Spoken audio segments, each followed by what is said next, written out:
For today's video mga idol, samahan niyo akong kumain dito lang sa Nihao Restaurant. Wow! Yes! At syempre, nasa Chinese restaurant tayo, so magcha-chopstick tayo mga idol. So ayan, kahit papaano marunong naman ang kaunti si kabayan, no, di ba?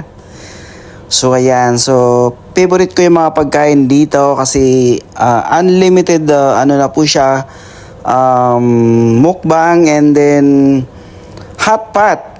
Yes, lahat ng gusto mong kainin, basta maubos mo, pwede po dito mga idol. So, ayan, napapansin nyo naman, yung mga vlog ko ay karamihan ay mukbang. So, ayan, kaya hindi na nakakapagtaka na lumulobo na si kabayan in Dubai. O, diba? Yung butchi nila, ang sarap yan.